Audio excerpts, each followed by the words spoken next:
She was a broken woman haunted by the child she couldn't save, until a little girl who hadn't spoken in 2 years whispered 5 words that would change everything. "I want her as my mommy." And when Tokyo's most feared Yakuza boss heard his daughter's wish, he looked at the nanny with eyes that could command death and said just one word: "Done." But what Hana didn't know was that stepping into this world of silk and shadows would make her a target for a rival family willing to kidnap, torture, and destroy anyone Kenzo Takeda dared to love. She came for a paycheck. She stayed for a silent child. She fell for a man whose hands dealt violence and whose heart had been frozen for 6 years. And when they finally came for her, when she woke up bound in a warehouse with that little girl clinging to her side, she discovered something terrifying about herself. She would burn the world down to protect this family that was never supposed to be hers. This is a story about guilt, redemption, and the kind of love that blooms in the darkest places. Subscribe right now and tell me in the comments, where are you watching from today? The eviction notice sits on the kitchen counter like a death sentence. Hana Yoshida reads the date again. 7 days. She has 7 days to find the money she doesn't have, to save the apartment she can barely afford, to somehow keep her life from crumbling into dust. Her hands shake as she sets the paper down. The trembling is familiar. It's the same tremor that gripped her 3 years ago, when she reached through flames and pulled back with burns instead of her brother. She opens her scarred palm and studies the rippled skin. The doctors said she was lucky. The fire only caught her forearm and hand. She could have died. She almost wishes she had. "I'm sorry," she whispers to the empty room. Around her, unpacked boxes hold everything that remains of Kenji's life. His drawings, his baseball glove. The school uniform she keeps meaning to donate, but can never bring herself to touch. 3 years, and she still hasn't unpacked them. 3 years, and she still can't let them go. Her phone buzzes on the table. Another rejection email from a childcare center. "We appreciate your application, but your employment gaps raise concerns." Hana closes her eyes. She was a teacher once. A good one. Children loved her, and she loved them back. Then Kenji died, and something inside her broke so completely that she couldn't function for months. By the time she crawled out of the darkness, her teaching license was gone. Her savings were gone. Her will to live was barely hanging on. She opens her laptop to search for temp work, but her gaze drifts to the framed photo on her desk. Kenji at 7 years old, grinning at the camera, missing 2 front teeth. He was her responsibility after their parents died. She was supposed to protect him. The fire started in the kitchen, while she graded papers in the next room. By the time she smelled the smoke, the hallway was a wall of orange flames. She tried to reach him anyway. The scars prove that much. But proof isn't the same as success. A new email notification pops up. An elite domestic staffing agency requesting an urgent callback. Hana stares at the message. She doesn't remember applying to any elite agencies. But the eviction notice stares back at her from the counter, and desperation makes people do things they wouldn't normally consider. She reaches for her phone. Her scarred hand hovers over the call button. Behind her, Kenji's school photo watches with trusting eyes she can never meet again. The hold music plays for 11 minutes before a clipped female voice returns to the line. "Miss Yoshida? Thank you for your patience. This is an unusual placement." Hana shifts on her worn couch, phone pressed to her ear. "What kind of placement?" "Live-in nanny. Immediate start. High-security private residence in Tokyo's Shibuya district." The agent pauses. "Triple market salary." Hana's breath catches. Triple salary would clear her debts in weeks. It would save her apartment. It would give her time to rebuild. "What's the catch?" she asks. Another pause. Too long. "The position requires absolute discretion. Patience with a special needs child. Willingness to disappear from social media. Permanently." "What do you mean, special needs?" The child doesn't speak. The agent's voice becomes even more careful. "The household is very private." Warning bells ring in Hana's mind. But the eviction notice sits on her counter like a ticking clock. "What's the family name?" "I'm not authorized to disclose that before your arrival." "Before my—" Hana shakes her head. "I haven't agreed to anything." "Of course. I should mention that another candidate is being contacted in 2 hours. This is a first-come arrangement." Hana stares at the ceiling. A child who doesn't speak. A household that demands secrecy. Everything about this feels wrong. But then she looks at Kenji's photo. A child who needs someone patient, someone gentle, someone present. Maybe this is her chance to do what she couldn't do for him. "I'll take it," she says. The agent's voice carries an odd note, relief or concern, Hana can't tell which. "Miss Yoshida, if you take this job, you won't be able to untake it." The line goes dead before Hana can ask what that means. The black sedan stops at an unmarked gate, set into a 10-foot wall. Hana clutches her single suitcase, her heart pounding. The car has tinted windows so dark she couldn't see where they were going. The driver hasn't spoken a single word since picking her up. Security guards in dark suits approach the vehicle. They're polite but thorough. Her bag is searched. Her phone is taken from her hand with a promise it will be returned modified. "Modified?" Hana asks, but no one answers. She watches her connection to the outside world disappear into a guard's pocket. Suddenly, the warning bells in her head become screaming alarms, but the gate is already opening. The gravel path beyond is lined with manicured hedges, leading to a traditional Japanese estate. Curved rooflines, paper screens, wooden walkways connecting multiple buildings. It's beautiful and meticulous and somehow profoundly sad, like a museum where no one laughs. Servants in matching uniforms bow as Hana passes, but none of them meet her eyes. She's led through a corridor decorated with antique scrolls and fresh flowers that seem too perfect, too controlled. Near a window, something makes her stop. A child's drawing is taped to the glass. A small girl standing alone in a garden. No other figures. No sun. Just a tiny person surrounded by empty white space. Hana's chest tightens. She knows that loneliness. She's lived it every day for 3 years. Miss Yoshida, a stern woman in her late 50s, stands at the end of the corridor. Her eyes are sharp and assessing. Her bow is correct but cold. "I am Mrs. Tanaka, head housekeeper. The kumicho will see you in 1 hour. Use the time to settle yourself." She doesn't explain what kumicho means. She doesn't need to. Hana's stomach drops with sudden, terrible understanding. That word belongs to only one world, the world of organized crime, the world of Yakuza. She has just walked into a Yakuza compound. Every instinct tells Hana to run, but they have her phone. They have her identity. And somewhere in this beautiful prison, a silent child is waiting for someone who cares.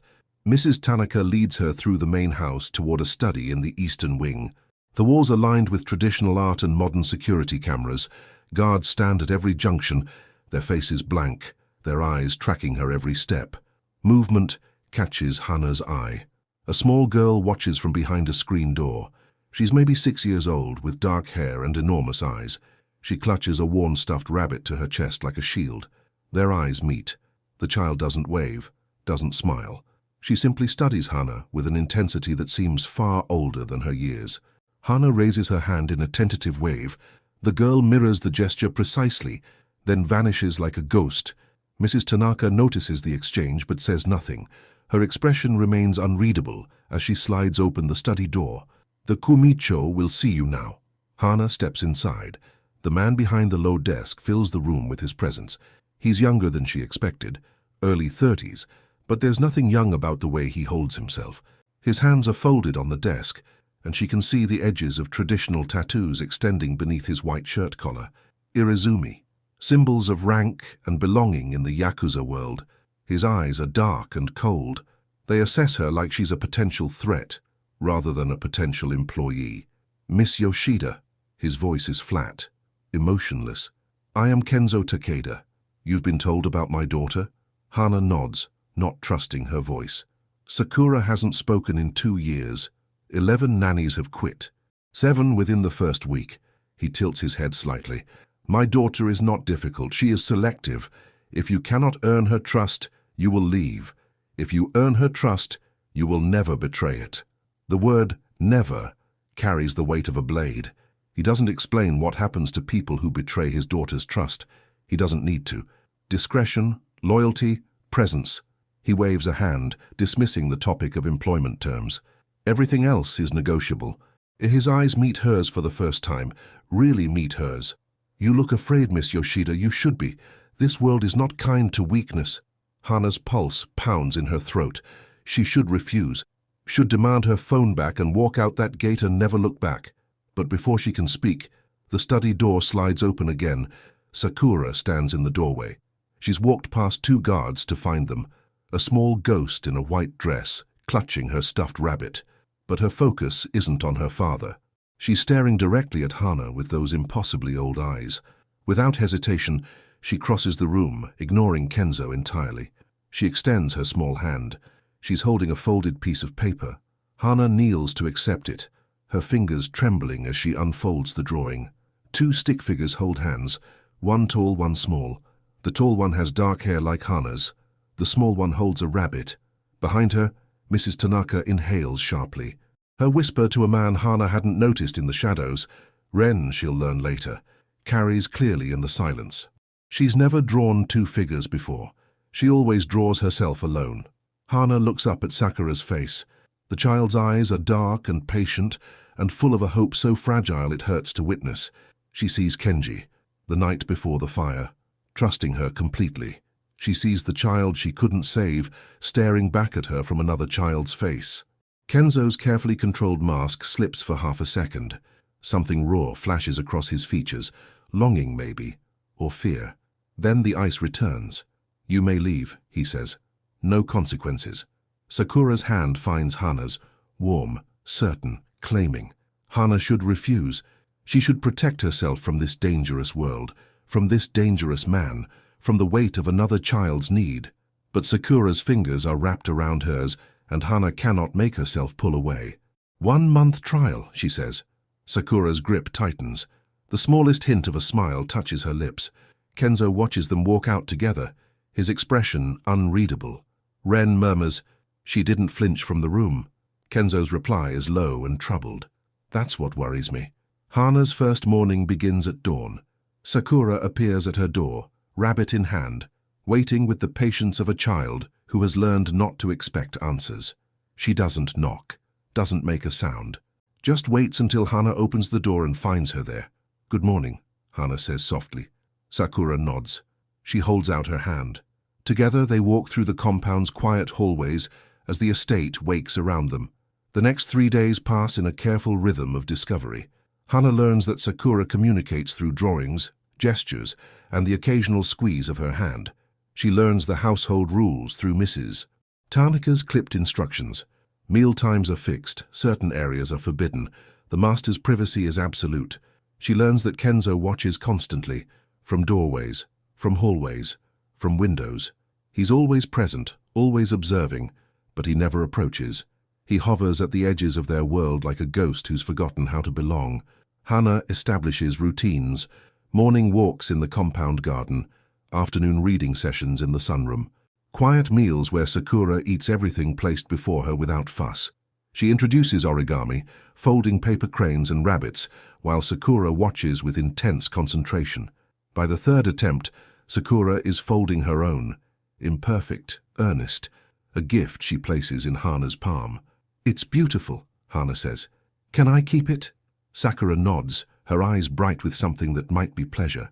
At bedtime, Hana reads fairy tales, stories about brave girls and gentle dragons. Sakura listens without expression, but her hand finds Hana's under the blanket and doesn't let go. She doesn't speak, doesn't make a sound, but her presence says everything words cannot. On the third night, Mrs. Tanaka stops Hana in the hallway. She sleeps through the night now.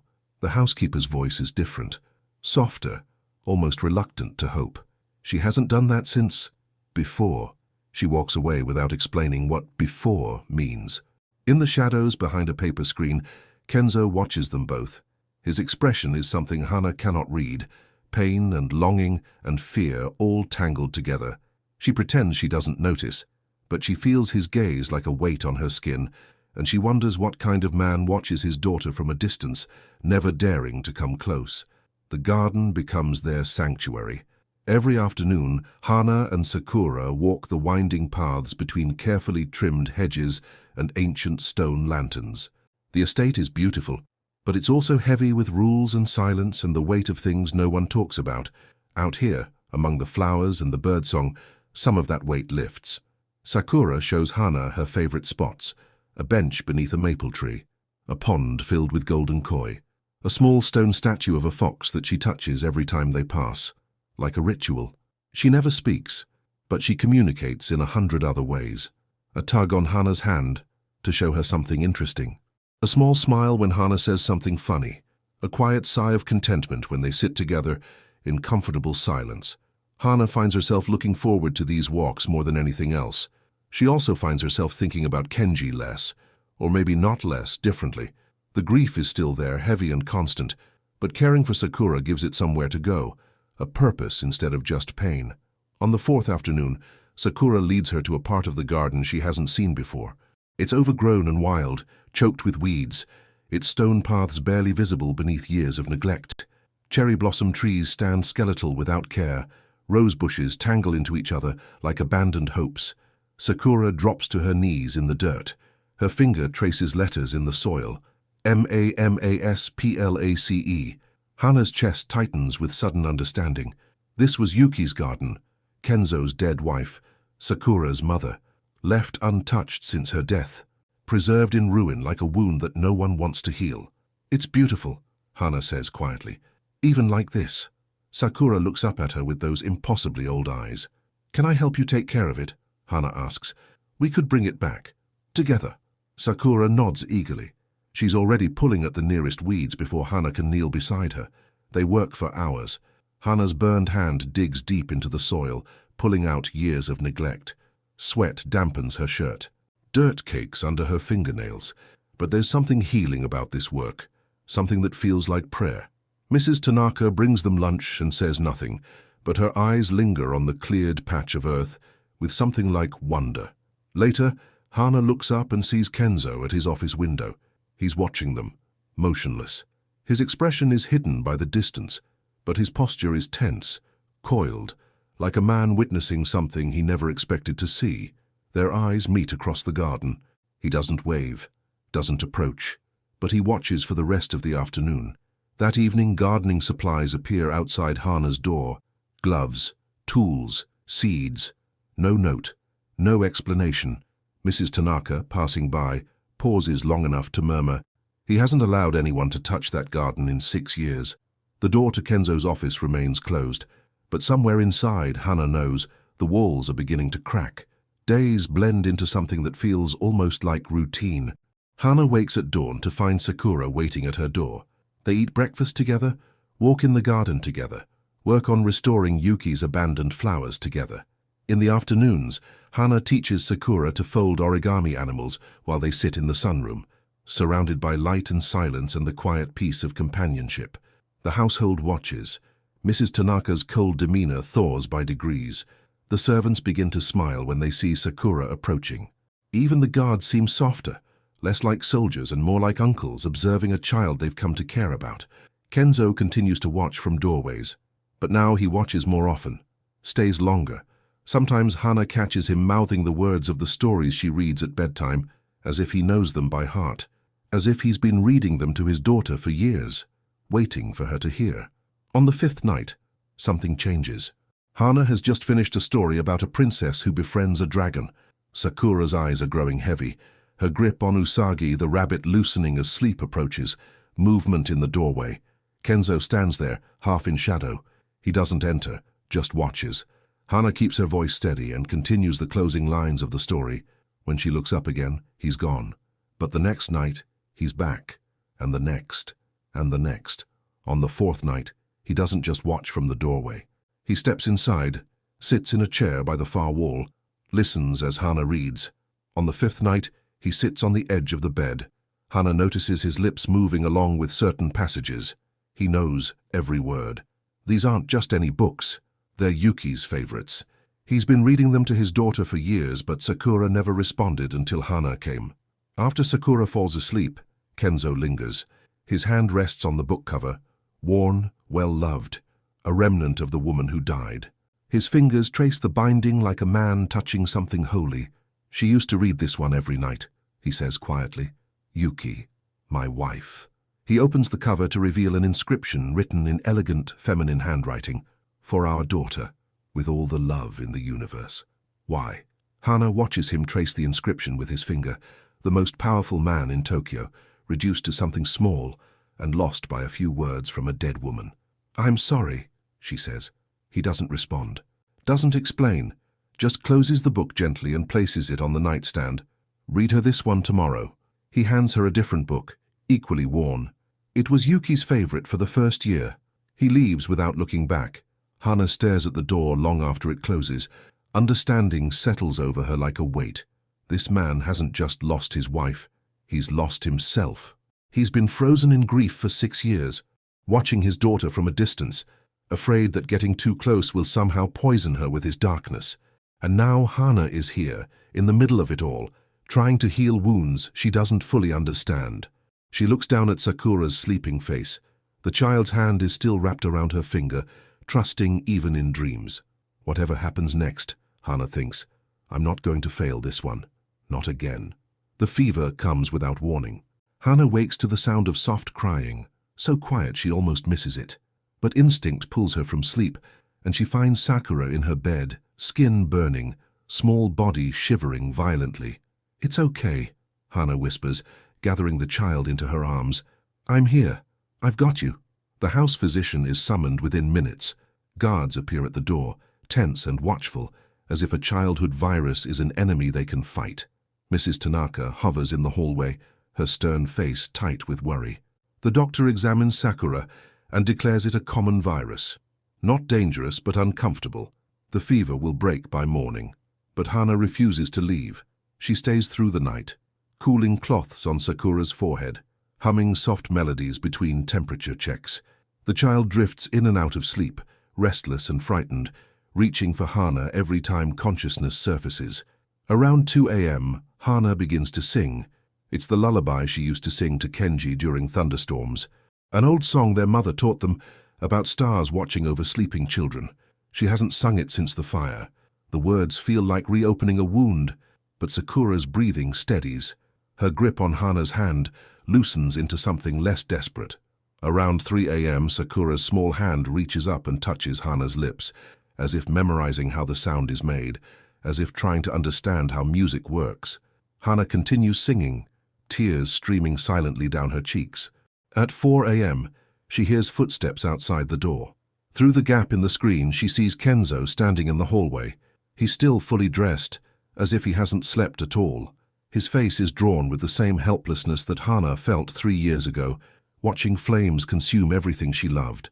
The most powerful man in Tokyo, unable to ease a child's fever. Their eyes meet through the gap. Neither speaks. The moment stretches, heavy with things that have no words. Then, Sakura stirs. Her fever is breaking. Hana can feel the heat beginning to ease from her small body. Her breathing deepens into true sleep. And in that half-conscious state, her lips move. The whisper is rough, rusty from 2 years of silence, but unmistakable. I want her as my mommy. Hana freezes. Kenzo is frozen in the doorway. He heard. They both heard. Sakura's words hang in the air like a prayer, like a wish, like a vow waiting to be sealed. Kenzo's eyes lock onto Hana's, dark and intense and burning with something she cannot name. His voice, when it comes, is rough as gravel. Done. The single word reverberates through the room. A vow, a contract, a seal on fate itself. Hana doesn't know what it means, not fully, not yet. But as dawnlight begins to filter through the shoji screens, she understands one thing with absolute certainty. Her life will never be the same. Morning light filters through the shoji screens as Hana watches Sakura sleep. The fever has broken. The child's breathing is deep and peaceful, her small hand still wrapped around Hana's finger. She looks younger in sleep, softer, like the silent, guarded girl Hana met days ago has finally let down her walls. A maid arrives with breakfast and a summons.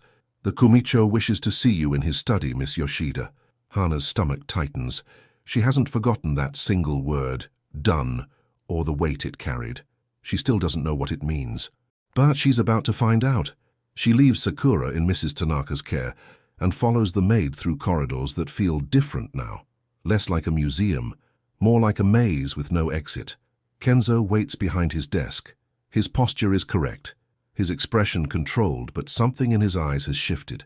He looks at her differently now, like she's become something more than just another nanny who will eventually leave. Sit, he says. She sits. You heard what my daughter said last night. It's not a question.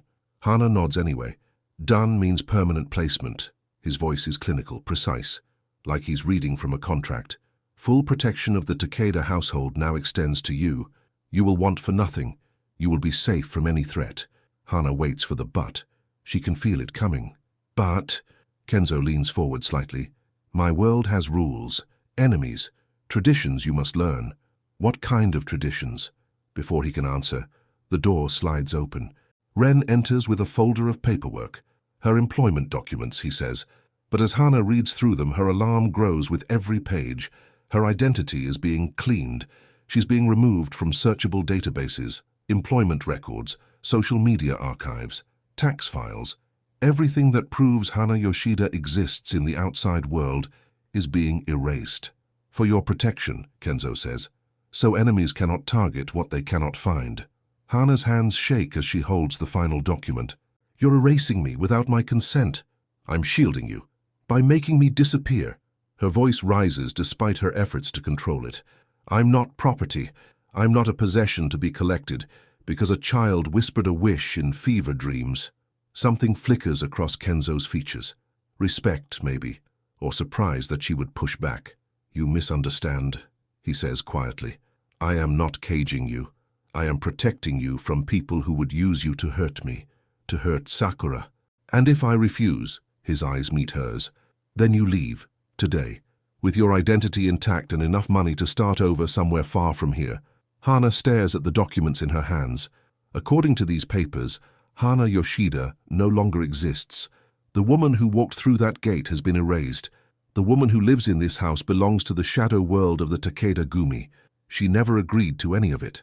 But somewhere upstairs, a little girl is waiting for her new mama to return. I need to think, Hana says. Kenzo nods. Take the day, but understand, once this is done, it cannot be undone. She leaves his study with the documents clutched to her chest, her mind spinning with impossible choices. By afternoon, Hana's fury has crystallized into cold determination. She finds Kenzo in the garden, speaking quietly with Ren about something that makes both men tense. When she approaches, they fall silent. You erased me without my consent, she says. You made me disappear from my own life. Kenzo dismisses Ren with a glance. The other man bows and retreats, leaving them alone among the carefully trimmed hedges. The paperwork isn't filed yet, Kenzo says. You still have a choice. Do I? Hana gestures at the walls surrounding them. Because it doesn't feel like I have choices here. It feels like I'm a prisoner who doesn't know the rules. Then let me teach you the rules. He walks toward the main gate, and she follows despite her anger. 3 men in dark suits stand near the entrance, their postures relaxed but watchful. You may leave whenever you wish, Kenzo says, but you will not leave unaccompanied, and you will not leave without understanding that the moment you step outside these walls, you become leverage.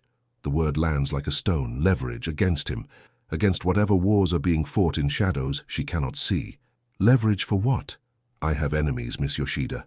Rival families who would love nothing more than to hurt me through the people I protect. His dark eyes hold hers. The moment you walked through that gate, you became a potential target. The erasure isn't a punishment. It's camouflage. Hana tests his boundaries anyway. She walks toward the east gate with deliberate steps, waiting for someone to stop her. Security politely, firmly redirects her. For your safety, Miss Yoshida. The garden is lovely this time of morning. She stands alone, staring at the walls that look like protection from the outside, but feel like prison from within. The cage is gilded, but it's still a cage. Then small fingers slip into her hand. Sakura stands beside her, still pale from the fever, but smiling. She tugs Hana toward a patch of wildflowers, away from the gate, away from the walls, back toward the only thing that matters.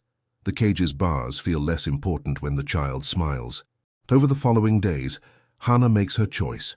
She doesn't sign the erasure documents, not officially, but she stops fighting them. She stops trying to leave. She stops demanding her phone back or her old life restored. Because every morning Sakura appears at her door with that quiet patience. Every afternoon they work in Yuki's garden, coaxing life back from neglected soil. Every evening Hana reads stories while Kenzo watches from doorways, gradually moving closer, gradually becoming present. The compound becomes less like a prison and more like a strange, dangerous home. But Hana never forgets what this place really is. She's reminded on a Tuesday afternoon when she takes a wrong turn looking for Sakura and stumbles upon a door she shouldn't have opened. The corridor beneath the main house is dim and cold. She hears Kenzo's voice before she sees him, cold, precise, asking questions in a tone that makes her blood chill. She freezes in the shadows, watching through a gap in a screen. A man kneels on the floor. 2 guards flank him. Kenzo circles slowly, reciting failures like a judge delivering sentences. A missed shipment, compromised information, money that doesn't reconcile. There's no physical violence, not that Hana can see, but the interrogation is surgical, psychological, devastating. The kneeling man breaks down, sobbing, confessing errors and begging forgiveness. Kenzo's judgment is swift. The man is removed from inner circle operations. His family will be provided for, but he will never work for the Takeda Gumi again. Mercy wrapped in absolute authority. The broken man is escorted out, and Kenzo turns, looking directly at the gap where Hana hides. He says nothing, lets her see him see her.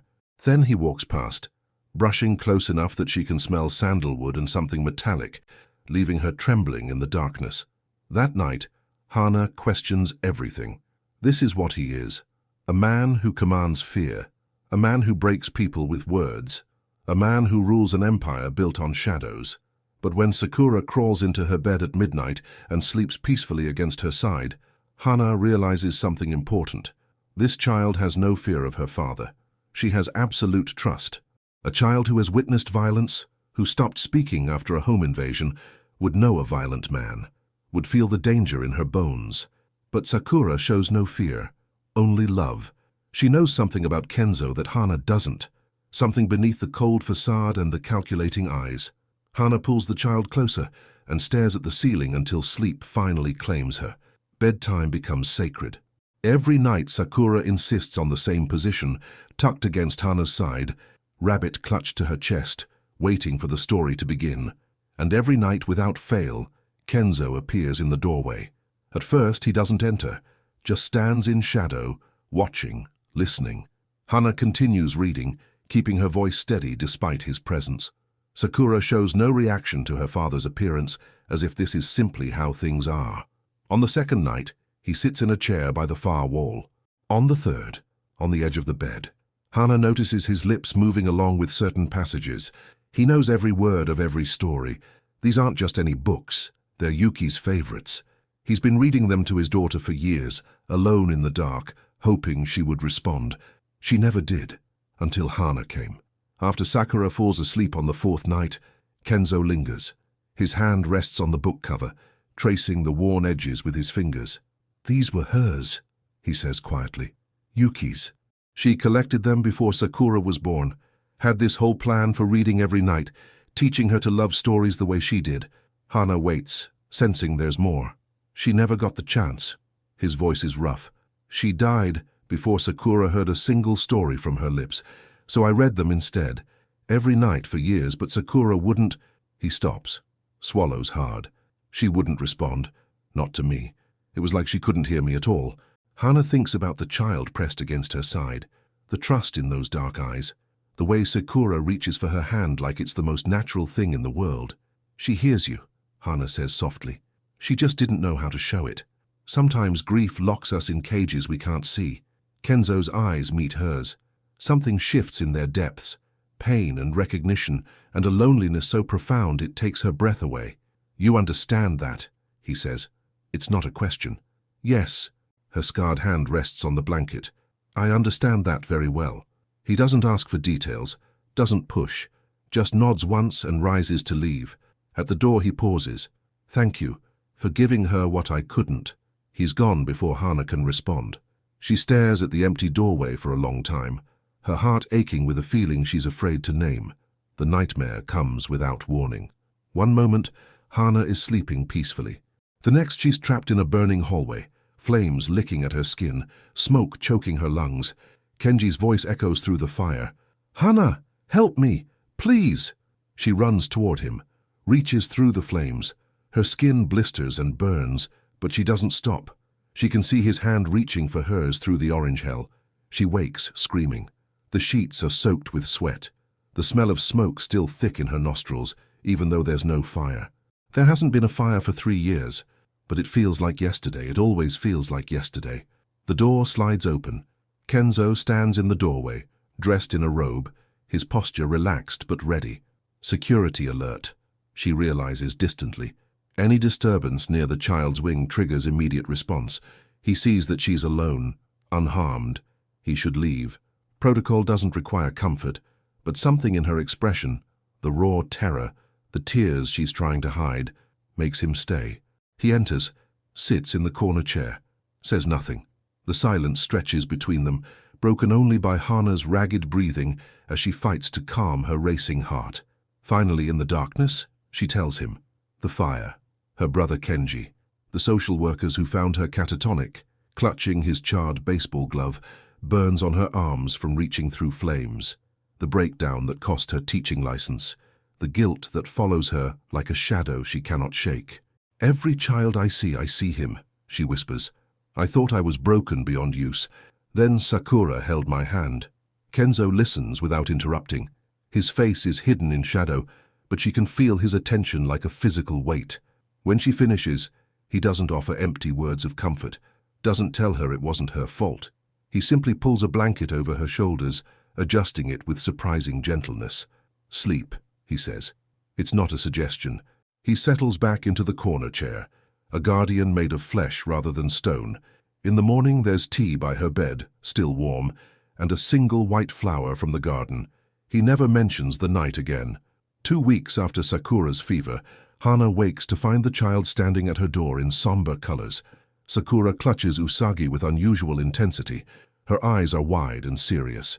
Behind her, Mrs. Tanaka's expression is grave. Today is the anniversary, the housekeeper says quietly. The child wishes you to come. Hana doesn't need to ask what anniversary. She already knows. Sakura leads her through corridors she hasn't walked, past guards who bow lower than usual, to a private shrine room in the estate's eastern wing. Kenzo kneels before an altar. Incense burns in delicate spirals. Candles flicker against the dim walls. And at the center of everything, a photograph in an ornate frame. The woman in the image is luminous. She's midlife, dressed in a wedding kimono, joy radiating from the captured moment. Her eyes are dark and bright and full of life. Yuki. Hana sees where Sakura gets her eyes, her delicate features, her quiet intensity. Kenzo doesn't acknowledge their entrance. He speaks to the shrine, to the photograph, as if no one else exists. 6 years. His voice is rough. 6 years I've knelt here and told you I'm sorry, that I should have done more. That being the most powerful man in Tokyo meant nothing when I couldn't stop a hemorrhage. Hana's chest tightens.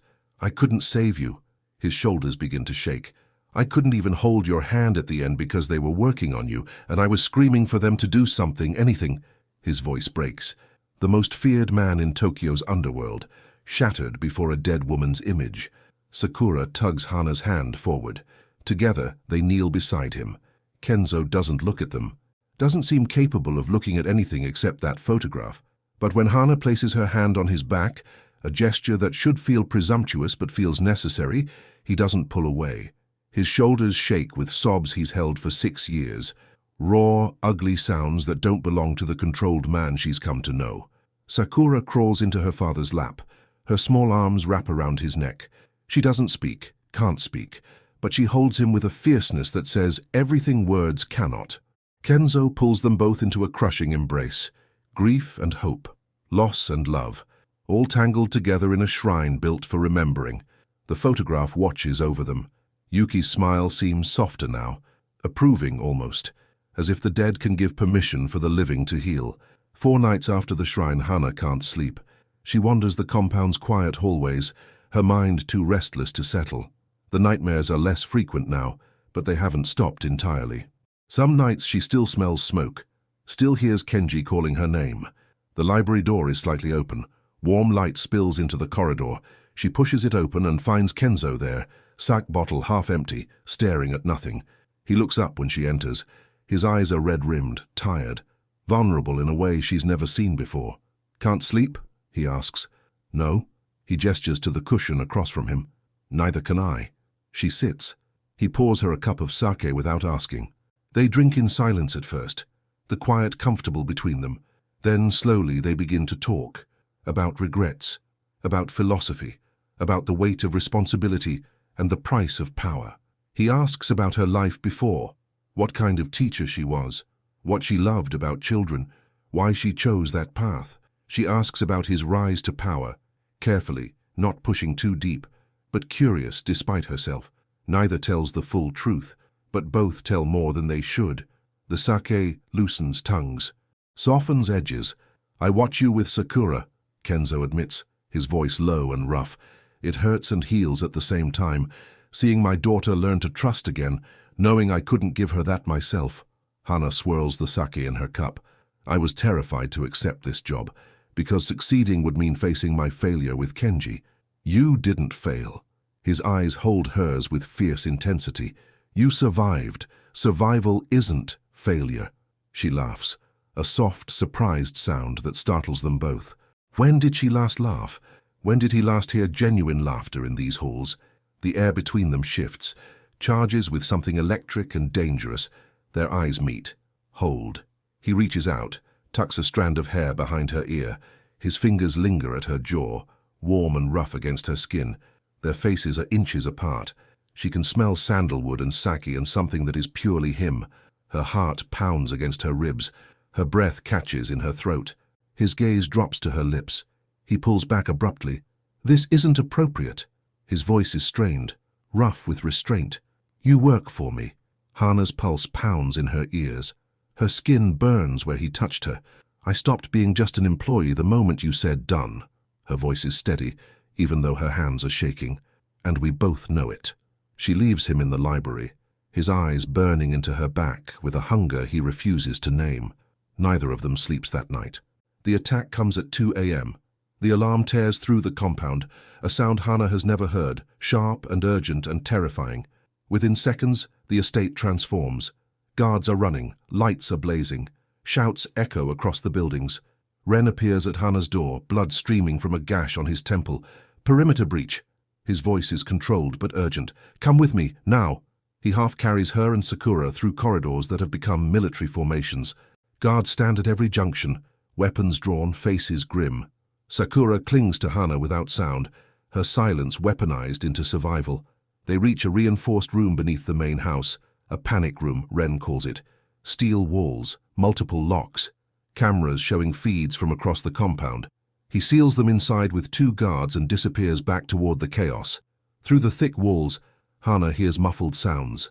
Gunfire, shouts, the unmistakable crash of bodies. She covers Sakura's ears and sings the lullaby in a whisper, keeps her voice steady through sheer will. The song about stars watching over sleeping children feels like a prayer in the darkness. Sakura's hand grips her burned forearm. The child has never touched the scar before, but now her small fingers trace the rippled skin like it's something precious, something shared. Through the panic room's camera feed, Hana glimpses Kenzo. He strides toward the breach, jacket removed, sleeves rolled to reveal full Irizumi tattooing across both arms, dragons and waves and sacred symbols covering his skin in intricate patterns. He moves like violence given human form, controlled and deadly and utterly without fear. The minutes stretch like hours. Then silence. The door unseals with a heavy clunk. Kenzo stands in the frame, knuckles split and bloodied, expression carved from volcanic rock. His eyes sweep the panic room, cataloging everything. The guards, the cameras, the child pressed against Hana's side. When his gaze finds them, something in his stone facade cracks. They won't come back, he says. It's not reassurance. It's a promise, sealed in whatever violence occurred beyond these walls. Hana sees no remorse in his eyes, only fury that his family was threatened. His family, and she's in that word now, whether she chose it or not. He crosses the room in 3 strides and drops to his knees before them. His bloodied hands hover near their faces, afraid to touch, afraid to stain them with what he's done. Sakura reaches out and takes his hand anyway, small fingers wrapping around damaged knuckles. No fear, no hesitation, just love. Kenzo's composure cracks further. A shudder runs through his shoulders. He pulls them both into his arms, Hana and Sakura together, held against his chest like precious things he's terrified to lose. I will never let anyone hurt you, he whispers. Never. Hana feels his heart pounding against hers, feels the tremor in his hands, feels the weight of his vow settling over them like armor. She should be afraid. Of this world, of this man, of what she's becoming inside these walls, but all she feels is safe, and that terrifies her more than any attack ever could. By morning, the compound shows no visible evidence of the night's violence. The blood has been cleaned. The broken gates have been repaired. The guards stand at their posts as if nothing happened, their faces blank and professional.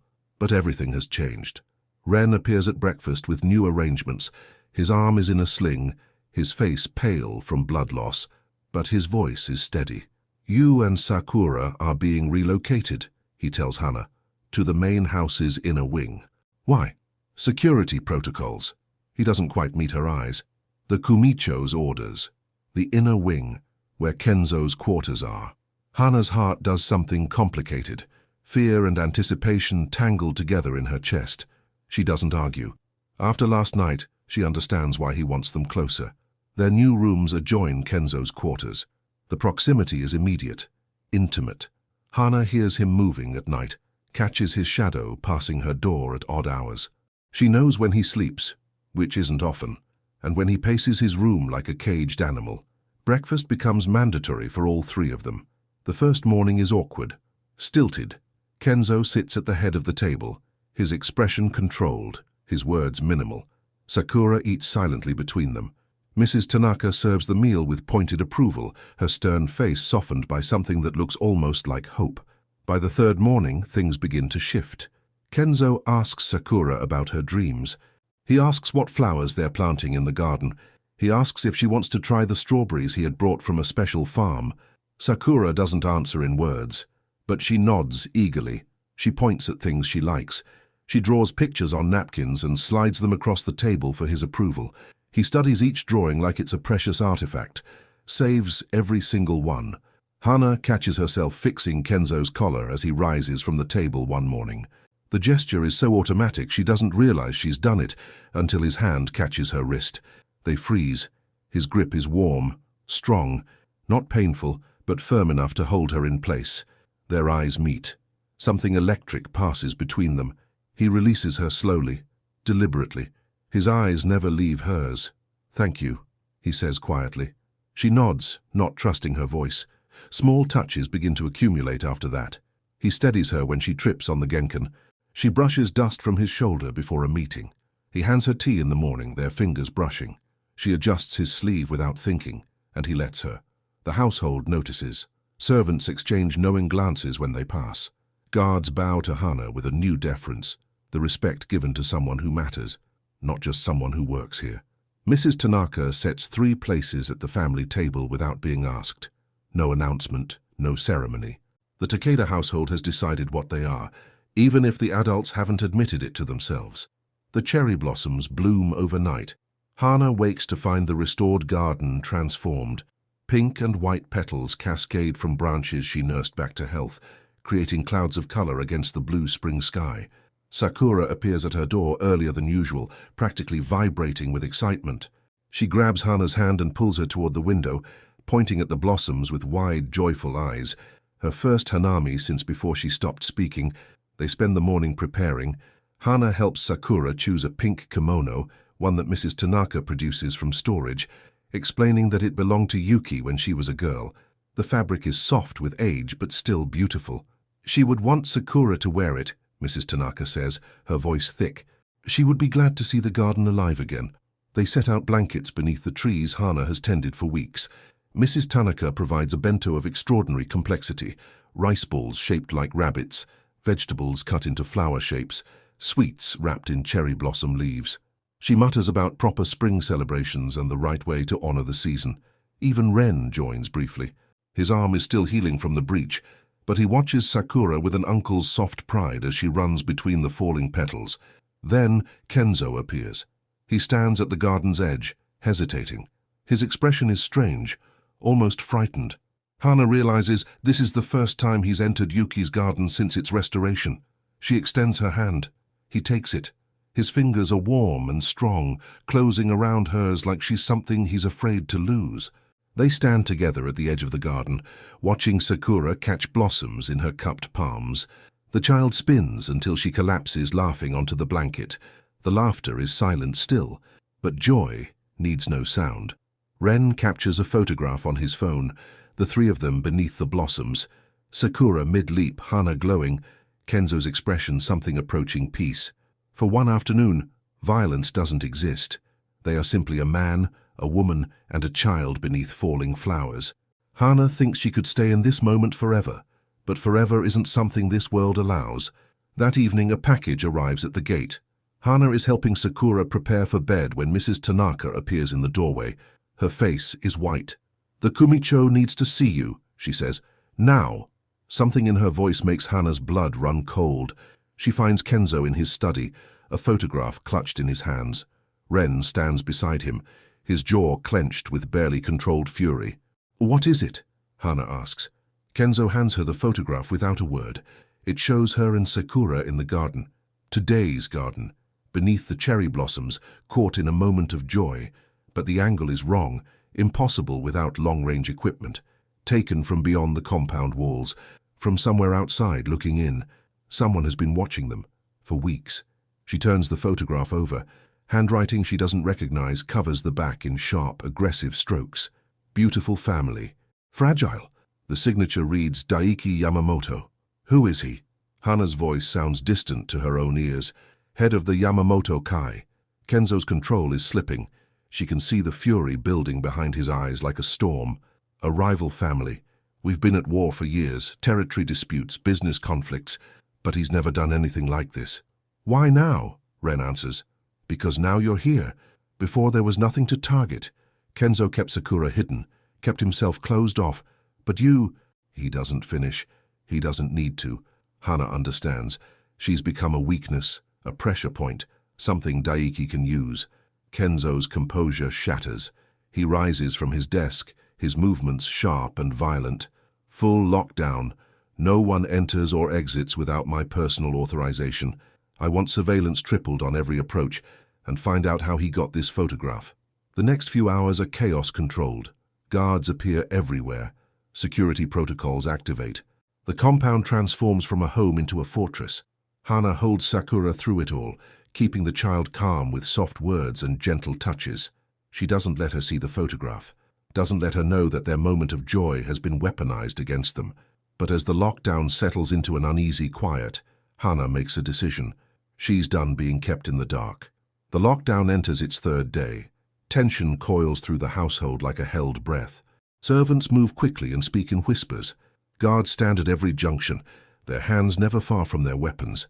Even Mrs. Tanaka seems smaller somehow, her stern confidence replaced by a worried watchfulness. Hana finds Kenzo in the library at midnight. He's staring at the surveillance photograph again, his expression carved from stone. A glass of sake sits untouched beside him. He looks like he hasn't slept in days. "We need to talk," Hana says. He doesn't look up. "You should be resting." "I can't rest." She closes the door behind her and crosses the room to stand before him. "Not when I don't understand what's happening. Not when I can't protect Sakura, because you won't tell me the truth." His eyes finally meet hers, dark and tired, and full of something that might be guilt. "The truth will only frighten you. I'm already frightened." Her voice is steady despite her pounding heart. "I've been frightened since I walked through that gate. But fear I can handle. Ignorance will get us killed." He flinches at that. The small movement tells her everything. He's scared too. Scared in a way that has nothing to do with his own safety and everything to do with theirs. "You keep trying to shield me from your reality," she says. "But I'm already in your reality. I've been in it since the moment you said, 'Done.' Let me stand in it with my eyes open." Something shifts in his expression. Every other woman, including Yuki, asked him to leave this world, begged him to walk away from the violence and danger, promised to love him if only he would become someone else. But Hana is asking to enter it beside him. "Daiki Yamamoto." Kenzo sets down the photograph. He's been circling the Takeda Gumi for years. Territory disputes, business conflicts, the usual Yakuza politics. But recently, his tactics have changed. Changed how? He's targeting pressure points instead of positions. Women, children, leverage. Kenzo's hands clench into fists. "He knows I would burn Tokyo to ash if he touched you." The admission hangs between them. Not just Sakura. You. Hana absorbs this. The weight of what he's said. The weight of what it means. She doesn't run. "Then teach me how to survive here." He stares at her for a long moment. Something cracks behind his eyes. A wall falling. A door opening. He rises from his chair and crosses to a cabinet she's never seen him open. Inside is a small velvet box. He hands it to her without ceremony, without explanation. She opens it. Inside is a jade comb. Antique, intricate, clearly precious. The kind of thing that belongs in a museum, not a velvet box in a Yakuza boss's library. "It belonged to my mother," Kenzo says quietly. "It's traditionally given to—" He stops, swallows hard. Hana understands. This is more than a gift. It's a statement, a claim. In his world, giving a woman this comb means something. Something permanent. "The household will understand what this means," he says. "So will my enemies." "What does it mean?" His eyes meet hers, dark and intense, and burning with something she's afraid to name. "It means you're mine. Not property, not a possession, but mine to protect, mine to honor, mine to—" He trails off, as if the word he needs doesn't exist in his vocabulary. Hana looks at the comb in her hands. The jade is cool against her fingers, smooth with centuries of careful handling. She could refuse, should refuse. Accepting this means painting a target on her back, means committing to a world of violence and shadows, means acknowledging feelings she's been trying to deny since the night he sat in the corner of her room and watched over her nightmares. But Sakura's face floats through her mind, the child's hand in hers, the whispered words that started everything. "I want her as my mommy." Hana finds Kenzo in the garden at dusk. Without speaking, she puts the comb in her hair. His eyes darken with something fierce, hungry, claiming. The household will understand what this means. So will his enemies. She has just painted a target on her back and accepted the protection that comes with it. The lockdown ends after 5 days. Intelligence confirms that Yamamoto's immediate threat has receded. His men have pulled back from their surveillance positions. The immediate danger has passed, but Kenzo remains vigilant. Guards still patrol every corner of the compound. Security protocols remain in place. The walls feel higher than they did before. Sakura has a scheduled therapy appointment for her mutism. She's been making remarkable progress, not speaking yet but communicating more freely, expressing emotions she used to keep locked away. Her therapist is optimistic. "We'll take the usual route," Ren says as they prepare to leave. "My men will escort you. It's perfectly safe." Hana nods, but something feels wrong. A prickle at the back of her neck, a whisper of unease that she can't quite name. She tells herself she's being paranoid. The lockdown has made her jumpy. Everything is fine. Sakura holds her hand as they walk to the car. The jade comb glints in Hana's hair, catching the morning light. The usual route takes them through the city's quiet streets, past shops and restaurants, through an underpass that they've traveled a dozen times. They are predictable, and someone has been watching. The attack comes out of nowhere. One moment, they're driving through the underpass, Sakura's head resting against Hana's shoulder. The next, 3 vehicles appear, blocking their path.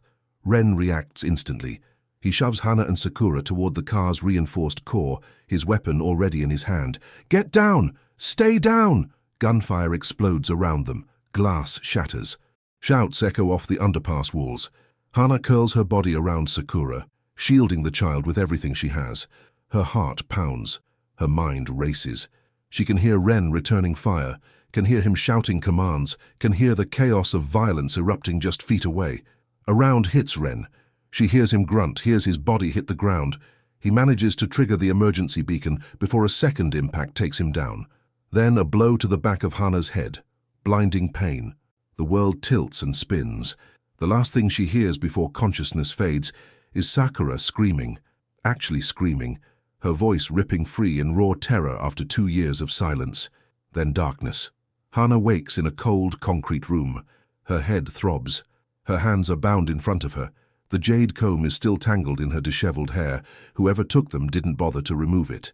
Sakura is pressed against her side, shaking violently. "Hey!" Hana whispers, fighting through the pain. "Hey, sweetheart, I'm here. I'm right here." Sakura's small hand finds hers, grips tight, and then Hana hears it. Words, actual words, tumbling from Sakura's lips in a rusty, desperate stream. "Mama's here. Mama's here. Mama's here." Sakura is speaking. 2 years of silence shattered by terror and love. Her voice is rough, unused, barely more than a whisper. But it's real. It's words. It's everything Hana has been hoping for and dreading in equal measure. "That's right," Hana says, her own voice breaking. "Mama's here, Mama's not going anywhere." Movement in the shadows. A man steps forward, his face emerging from the darkness. He's older, maybe 40, with cold eyes and a smile that doesn't reach them. Daiki Yamamoto. "How touching," he says. The beast's pet has found her voice. Hana says nothing. She focuses on keeping Sakura calm, on keeping herself calm, on studying her surroundings while appearing to be nothing more than a frightened woman. Warehouse near the harbor. She can smell salt, hear distant ship horns. 3 guards visible, but their attention is fixed on their boss and his phone. The window across the room is barred but rusted with age. Daiki paces in front of them, his phone pressed to his ear. "Tell Takeda his women are safe for now, but my patience has limits." He's negotiating, using them as leverage, exactly what Kenzo warned her about. Hours pass. Daiki grows increasingly impatient. Kenzo hasn't accepted his terms, hasn't capitulated, hasn't done anything the playbook predicts. "Your value diminishes with time," Daiki tells Hana, crouching to her level. Perhaps a finger from the child would accelerate negotiations. Fury coils in Hana's spine, cold and deadly and utterly controlled. She looks at Daiki with the eyes of a frightened woman, lets him see what he expects to see. Weakness, terror, compliance. Hides the steel underneath. "Please," she whispers. "Please don't hurt her." He laughs, turns away. Hana lunges, not at him, at the guard behind him. She catches the man off balance, grabbing for his radio with her bound hands.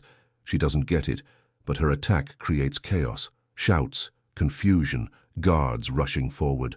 Sakura scrambles behind a stack of crates, small and quick and invisible in the chaos. They drag Hana back. Someone hits her across the face. Blood fills her mouth. But when the chaos settles, Sakura is nowhere to be seen. Daiki screams for his men to find the child. They search the warehouse, overturning crates, checking every shadow. In the confusion, no one notices Sakura's small fingers working at the rusted window bars. The same patient persistence that makes flowers bloom. The same stubborn hope that brought a garden back to life. The assault comes without warning. One moment Daiki is threatening to hurt Hana until Sakura emerges. The next, the warehouse doors explode inward. Hana can't see the battle, only hear it through the walls. Gunfire. Shouts. The unmistakable rhythm of violence controlled and directed. Men running, men falling. The sound of a world ending for those who threatened what Kenzo loves. She presses herself into the corner, making herself small. Her bound hands shake against her chest. A guard bursts into the room, panicked, weapon raised toward her. A hostage is still leverage, even in defeat. But he never reaches her. A shadow moves. The guard falls. Kenzo stands in the doorway. He's silhouetted by flickering emergency lights, bloodied and heaving, weapon still raised. His eyes sweep the room until they find her, alive, breathing, looking back at him. The gun drops from his hand. He falls to his knees, crosses the distance on his knees, because standing feels like too much to ask. His hands shake as they cup her face, check for injuries, trace the bruise forming on her temple, the blood on her lip. Where is Sakura? Hana gasps through the pain. Behind the crates.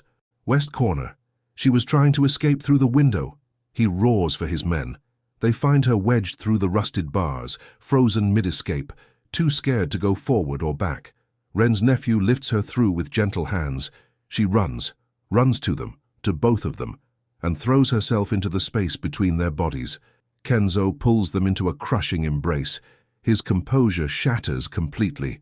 The most powerful man in Tokyo, openly weeping against Hana's hair. His shoulders shake. His breath comes in ragged gasps. "I can't lose you," he whispers. "Either of you. I can't. Not again." Hana touches his blood-streaked face, her bound hands gentle against his skin. "You didn't." Sakura tugs at his sleeve. Her voice, rusty but real, miraculous after 2 years of silence, cuts through the chaos. "Papa, I told you. She's my mommy. You promised." Kenzo looks at Hana, raw, open, stripped of every wall he's ever built. "I keep my promises," he says. He kisses her forehead. Not passion, a vow, a seal on everything they've become. Sakura wraps her arms around both of them and holds on. Outside, sirens wail and men shout orders. Daiki Yamamoto is dealt with in ways Hana will never ask about. The warehouse burns or doesn't.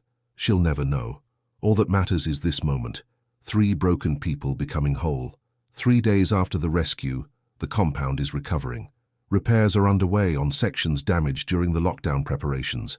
Security has been restructured. New protocols, new personnel, new systems that Ren oversees from his hospital bed through video calls. His surgery was successful, the doctors say. He'll be back on his feet within weeks. Daiki Yamamoto is no longer a concern. Hana doesn't ask what that means. She's learning that some questions are better left unasked in this world. Some answers are better left unknown. Sakura hasn't stopped talking. It's like a dam has broken inside her. Words pour out in a constant stream.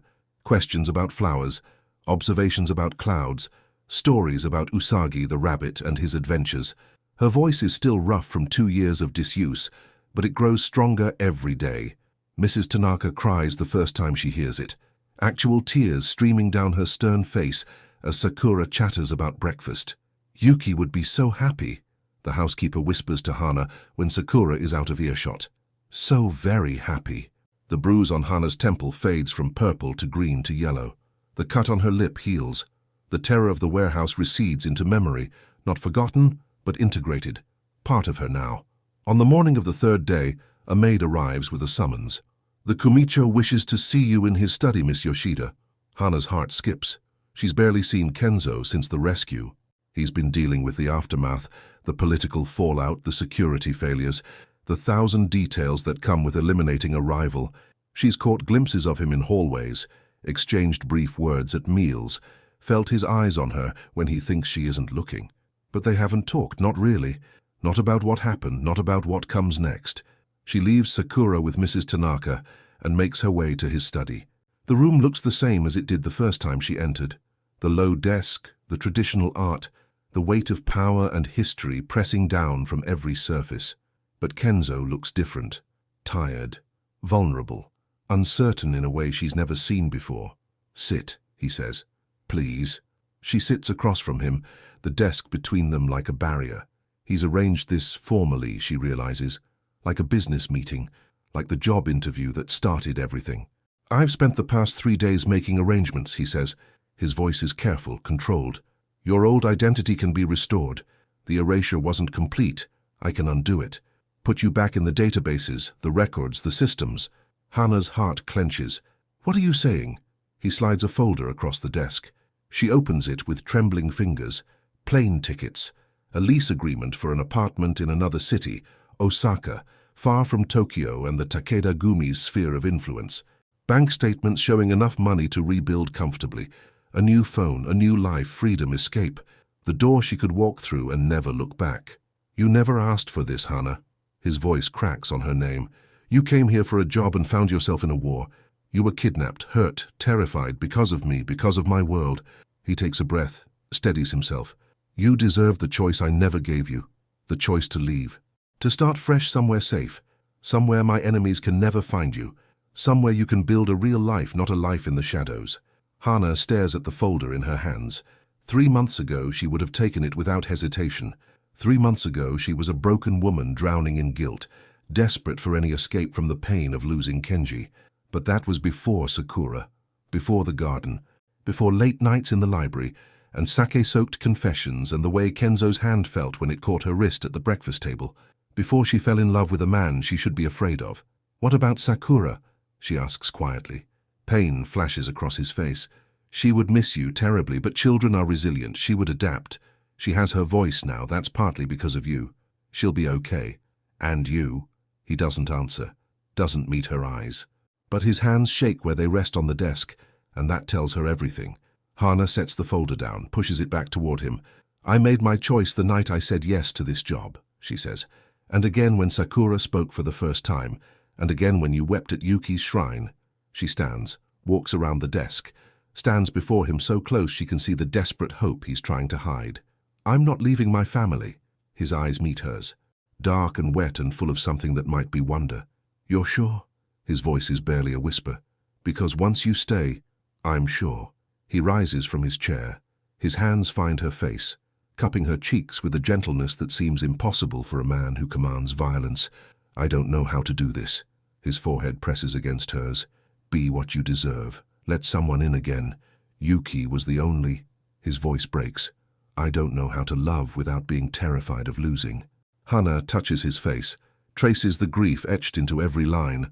I don't need you to be what you were with her, she says softly. I need you to be what you become with me. He kisses her. Not a forehead this time. Not a vow of protection. This is claiming. Possession and promise. 6 years of grief meeting new hope. His hands slide into her hair, dislodging the jade comb, but neither of them cares. His mouth moves against hers with desperate tenderness, like he's memorizing the shape of her. When they part, they're both breathing hard. Stay, he whispers.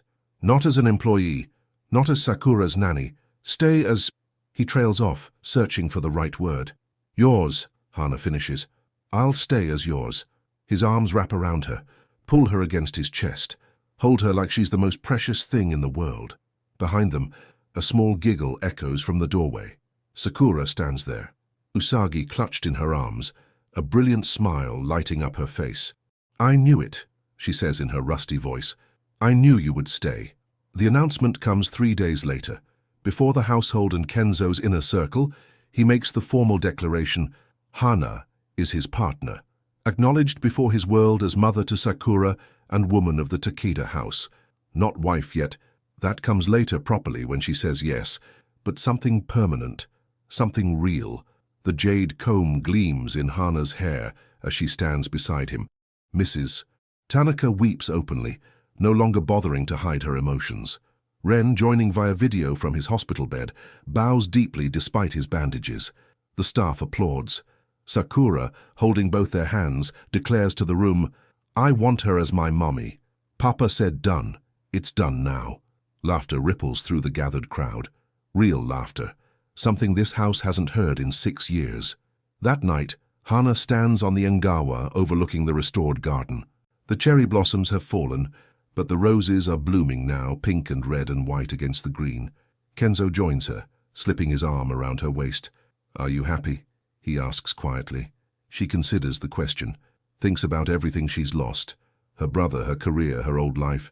Thinks about everything she's gained, a daughter, a home, a man who looks at her like she's the sun after years of darkness. I'm healing, she says, which is better than happy. Happy can fade. Healing changes you forever. He presses a kiss to her temple. I want to give you forever, if you'll let me. She turns in his arms, looks up at his face, the hard angles softened by moonlight, the cold eyes warm with love.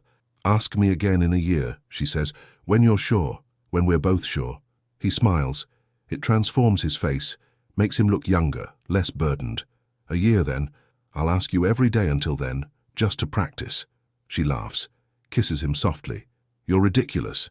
I'm in love, he corrects. It's apparently the same thing. 1 year later, cherry blossoms cascade through the garden, each petal a testament to patience and care. The trees Hana planted stand tall and healthy now, their branches heavy with flowers. Sakura races between them, chattering non-stop to Ren's young nephews who have come to visit. Her voice is clear and strong, carrying across the garden like music. Catch me if you can. The compound has transformed in the past year. Laughter echoes where silence once reigned. Mrs. Tanaka hums as she works, no longer hiding her smiles. Guards greet Sakura by name, indulge her requests for piggyback rides, protect a household that finally feels like a home. At the family shrine, a second photograph now sits beside Yuki's portrait, the cherry blossom picture from last spring, Kenzo, Hana and Sakura beneath falling petals, 2 mothers watching over 1 daughter. Mrs. Tanaka places fresh flowers at both images every morning, murmuring prayers for the peace they've found. Hana sits on the restored stone bench, watching her daughter play. A wedding ring catches the light on her left hand. The ceremony was small, private, witnessed only by those who matter. Kenzo asked every day for a year, just as he promised. Sometimes seriously, sometimes playfully, sometimes in the middle of breakfast, while Sakura giggled into her rice. Hana said yes on the anniversary of Yuki's death. It felt right, honoring the woman who came before while claiming the future that lay ahead. They knelt at the shrine together, and Hana asked Yuki's blessing, asked her forgiveness for loving the man she'd left behind.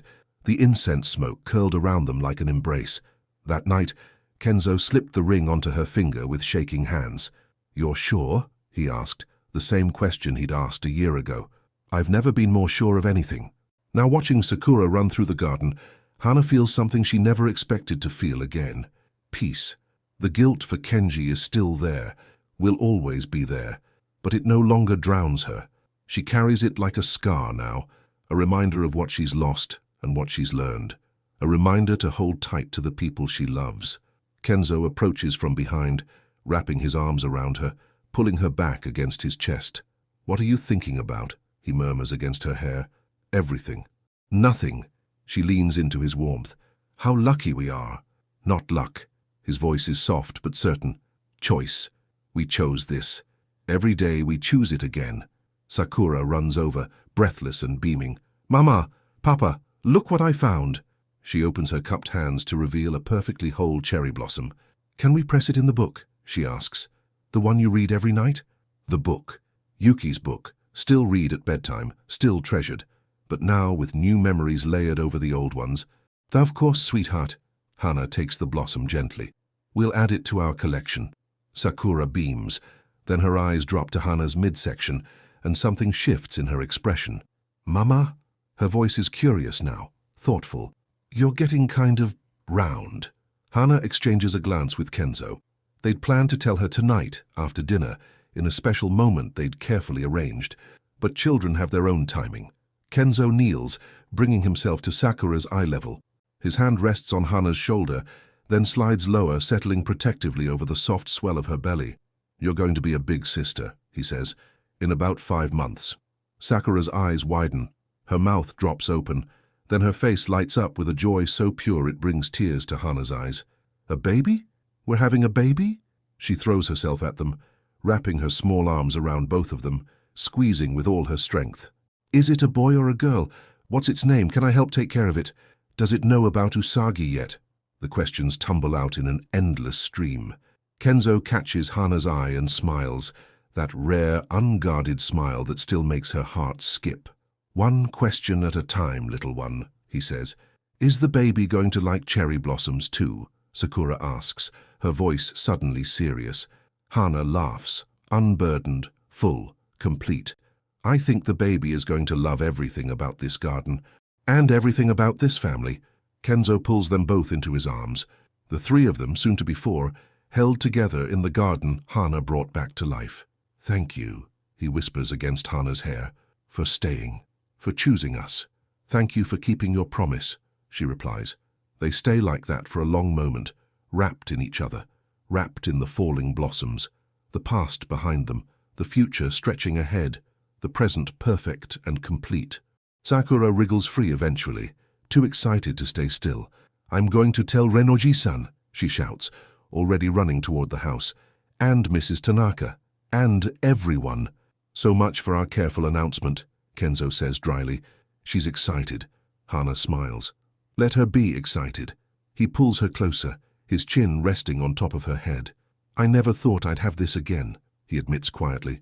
"A family, a future, hope. Neither did I."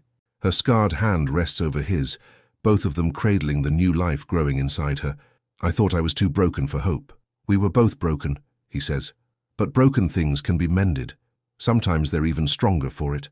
She thinks of the garden around them, the trees that were dying, now flourishing, the paths that were buried, now clear and welcoming, the bench that was covered in moss, now warm with afternoon sun. Everything can be restored. Everything can be redeemed. Even people.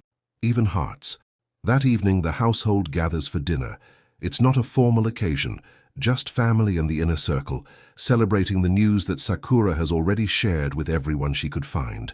Mrs. Tanaka has outdone herself with the cooking, producing dish after dish of Hana's favorites. "For the baby," she insists, despite Hana's protests. "You must eat well for the baby." Ren is there in person for the first time since his surgery, his arm still in a sling but his smile wide and genuine. He raises his glass to toast the growing family. "To the Kumicho," he says, "who finally learned that some battles can't be won with swords. To Hana," Mrs. Tanaka adds, "who taught us all that gardens and hearts can bloom again. To Mama," Sakura chimes in, raising her cup of juice. Who's the best mama in the whole world? Kenzo rises last, his glass in hand, his eyes finding Hana's across the table. To family, he says simply. The one we're born into, the one we choose, and the one we become. They drink, they eat, they laugh. Later, after Sakura has been put to bed, 3 stories tonight, because she's too excited to settle, Hana and Kenzo stand together at the shrine. Yuki's photograph watches over them, her smile frozen in eternal joy. I hope she's at peace, Hana says softly, wherever she is.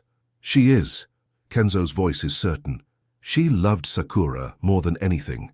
Seeing her happy, hearing her voice, watching her grow, that's all Yuki ever wanted. He takes Hana's hand. I used to come here every day, he admits, to apologize, to beg forgiveness for moving on even when I hadn't, for breathing when she couldn't. And now? Now I come to share. He looks at the photograph with something like peace.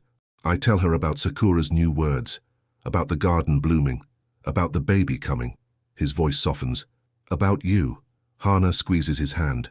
What do you tell her about me? That you saved us. His eyes meet hers, dark and deep and full of love. Both of us. And that I'm grateful to her for dying if it meant living to find you. Tears spill down Hana's cheeks. Kenzo, too much? He offers a small smile. Just enough. She leans into him. Just exactly enough. They stand together in the shrine's quiet glow, past and present and future, all woven together like threads in a tapestry. That night, Hana dreams of fire. But this time the dream is different. She's running through the flames, reaching for Kenji's hand. The smoke chokes her. The heat sears her skin. Everything is exactly as it was, exactly as she's relived 1,000 times. But when she reaches through the fire, something unexpected happens. Kenji takes her hand. He's smiling at her, that gap-toothed grin she remembers so well. His hand is warm in hers, not burned, not damaged, whole and healthy and alive. It's okay, Ni-chan, he says. You can let go now. I can't. Tears stream down her face. I couldn't save you. I tried and I failed, and you didn't fail. His voice is gentle, peaceful. You reached for me. You tried. That's not failure. But you died. I know. He squeezes her hand. But you lived. And now you're giving someone else what you wanted to give me. Love, safety, a home. The flames around them begin to fade. The smoke clears. The nightmare transforms into something softer. A garden full of cherry blossoms, pink petals falling like snow. Be happy, Ni-chan, Kenji says. I'm okay, I promise. Be happy for both of us. He lets go of her hand. And for the first time in 3 years, Hana doesn't wake up screaming. She wakes up crying, but they're different tears. Tears of release, of acceptance, of a grief finally given permission to heal. Kenzo stirs beside her, his arm tightening around her waist. Nightmare? He asks, his voice rough with sleep. No, she wipes her eyes. A goodbye. He doesn't ask for details, just pulls her closer, wraps himself around her like armor, holds her until her tears subside. I love you, she whispers against his chest. I love you too. His lips brush her forehead. Both of you. All 3 of you. His hand finds her belly, resting there with a tenderness that still surprises her. In 5 months there will be a baby in this house. New life in a place that was once consumed by death. Laughter where there was silence. Hope where there was despair. Hana thinks of Kenji's words in the dream. Be happy for both of us. She intends to. Every single day. The cherry blossoms continue to fall. In the garden Hana restored, on the grounds of the compound she now calls home, beneath the eyes of the man who became her husband and the daughter who became her own. Spring turns to summer, turns to fall, turns to winter. And when spring returns again, bringing new blossoms to the trees, Hana holds a newborn son in her arms. They name him Kenji. It's Hana's choice, but Kenzo understands without needing to ask. A way to honor the past while embracing the future. A way to give the name back to the light, to transform grief into celebration. Little Kenji has his father's dark eyes and his mother's gentle smile. Sakura adores him instantly, spending hours at his crib, telling him stories about Usagi the rabbit and the garden outside his window. When you're bigger, she promises him, I'll teach you to catch cherry blossoms. Mama taught me, and Mama's the best mama in the whole world. The household expands to accommodate him. Mrs. Tanaka takes on assistant housekeepers so she can spend more time cooing over the baby. Ren, fully recovered now, stands as godfather at the informal naming ceremony. Guards who once seemed fearsome now melt at the sight of tiny fingers grasping their own. Kenzo holds his son with the same careful tenderness he once reserved for Sakura. But there's something different in his expression now, something lighter, less afraid. "I didn't think I could do this again," he admits to Hana one night, the baby asleep between them. "Love something so small, risk so much. But you did anyway. Because of you." He reaches across little Kenji to take her hand. "You taught me that love isn't about not being afraid. It's about choosing to love despite the fear." She squeezes his fingers. "We taught each other that. Maybe we did." The baby stirs, makes a soft sound, settles again. Both parents hold their breath until he's peaceful. "Worth it?" Hana whispers. Kenzo looks at her, at their daughter sleeping down the hall, at their son nestled between them. Every moment of every day. Years pass. Kenji grows from infant to toddler to little boy, chasing after his big sister through the garden, learning to fold origami, sitting on Hana's lap for bedtime stories. Sakura grows from child to adolescent, her voice strong and confident now, her laughter ringing through halls that were once silent. The compound continues to transform. More children visit. Ren's nieces and nephews, the families of trusted staff. The gardens expand, new sections added each year as Hana's vision grows.